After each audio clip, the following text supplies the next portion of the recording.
Hello. आज काफी समय बाद जेन्युइन बैकरूम्स कंटेंट वापस आ चुका है और आज मैं आपको बताऊंगा बैकरूम्स की 5 स्पेशल लेवल्स के बारे में। स्पेशल इन द सेंस ये जो थोड़ा एक्स्ट्रा स्टाइल डाल के बनाते हैं ना, ये वाली। Starting with level 27 the bunker springs. देखा जाए तो ये लेवल एक्चुअली सेफ है। यहाँ पर एक छोटा सा हॉट वाटर स्प्रिंग है जो कि कुछ छोटी मोटी सुरंग से कनेक्टेड है। ये सुरंग इतनी छोटी है कि इनमें जाने के लिए रेंगना पड़ेगा, जो कि कोई समझदार या फिर क्लॉस्ट्रोफोबिक बंदा तो कभी नहीं करेगा।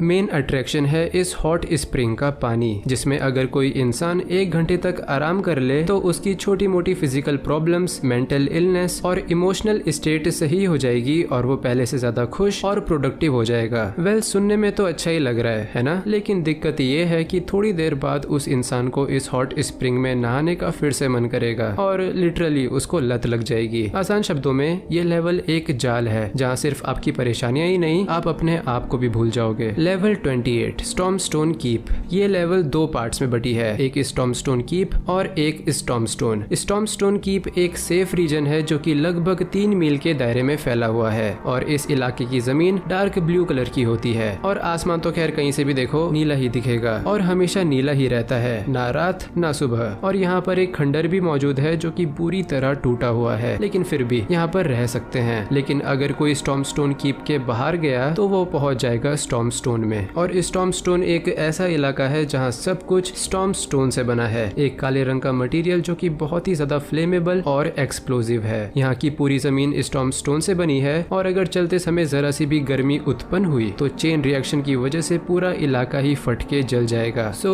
Be careful. अगर बात करें एंटिटीज की तो यहाँ सिर्फ एक एंटिटी होती है, द ब्लू नाइट, जो कि एक खोखला आर्मर है, लेकिन ये चल सकता है और किसी भी भाषा में बात कर सकता है। ये एक डोसाइल एंटिटी है और हमेशा इंसानों की मदद करने की कोशिश करता है और मेरे हिसाब से इसको बैकरूम्स की सबसे ज्यादा लोनली एंटिटी बोलना गलत नहीं होगा।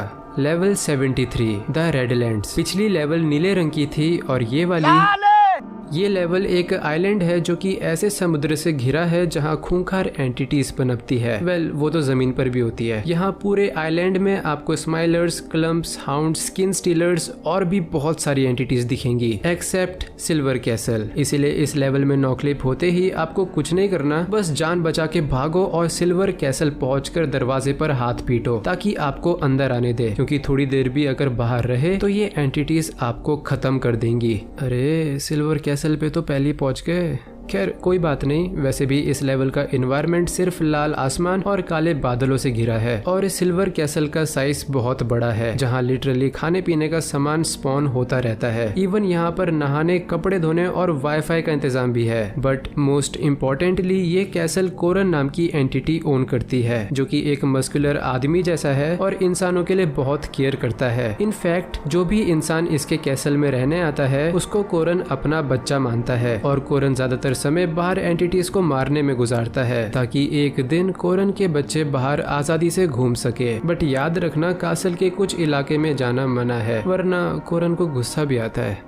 Level 110 everlasting and. इस लेवल का मेन स्ट्रक्चर एक ट्यूब जैसी आकार की स्पेस सिटी है जो कि ब्लैक होल के अराउंड बनी है। इस स्ट्रक्चर का डायमीटर करीब 1000 एस्ट्रोनॉमिकल यूनिट है और यहाँ पर फिजिक्स थोड़े अजीब तरीके से काम करती है। ये जो स्ट्रक्चर है इसका इनर डायमीटर 10 किलोमीटर का है, यानी एक जमीन आपके पैरों के नीचे और दूसरी 10 किलोमीटर सर के ऊपर। सिर्फ इतना ही नहीं, ये स्ट्रक्चर 50 किलोमीटर के सैकड़ों सेक्शंस में डिवाइडेड है। बेसिकली 50 किलोमीटर एक शहर, फिर 50 किलोमीटर दूसरा शहर जो कि एक बड़े से दरवाजे से कनेक्टेड है। और हाँ, यहाँ पर ग्रेविटी का काम सेंट्रीफ्यूगल फोर्स करती है। सारे सेक्शन रोटेट करते रहते हैं ताकि फोर्स बनी रहे। खैर इस लेवल में कोई नहीं रहता तो कोई मरम्मत भी नहीं करेगा, जिसकी वजह से इस स्ट्रक्चर पर बहुत सारी दरारें आ चुकी है जो कि सीधा अंतरिक्ष का रास्ता दिखाती हैं। तो अगर स्पेस सूट नहीं है तो यहाँ आते ही मर जाओगे, वैक्यूम और ठंड की वजह से। Level 148 the living level. Exactly ये लेवल जिंदा है, बात और हमला दोनों कर सकती है, बट उसकी भी एक टाइमिंग होती है। ये लेवल 2 स्टेट में रहती है, बेसिक स्टेट और अलार्म स्टेट। बेसिक स्टेट यानी आप एक्सप्लोर कर सकते हो और कोई दिक्कत की बात नहीं है, लेकिन अलार्म स्टेट स्टार्ट होते ही सारी लाइट्स बंद हो जाएगी और आपकी हल्की सी वाइब्रेशन भी ये लेवल सेंस कर लेगी। ऑब्वियसली तबाही तो हमेशा ही चालू रहेगी, लेकिन साथ ही ये लेवल आपसे बात करके आपके डिसीजंस को कमजोर कर सकती है ताकि आपको मारना आसान हो जाए। और ये अलार्म स्टेट पूरे 3 3-4 घंटों तक एक्टिव रह सकती है। इन 3-4 घंटों में ये लेवल आपको दबा सकती है, बाढ़ ला सकती है, एंटिटीज का झुंड आपके ऊपर छोड़ सकती है, आग लगा सकती है और ये जो चाहे कर सकती है। बचने का एक ही तरीका है, जब लेवल बेसिक स्टेट में हो तब जितना हो सके खाने पीने का सामान ले लो और अलार्म स्टेट से पहले ही एक छोटे से कोने में खुद को ऐसे पैक कर लो जैसे आप इस लेवल में हो ही नहीं। कम से भी कम मूवमेंट करो और ज्यादा से ज्यादा देर जिंदा रहो।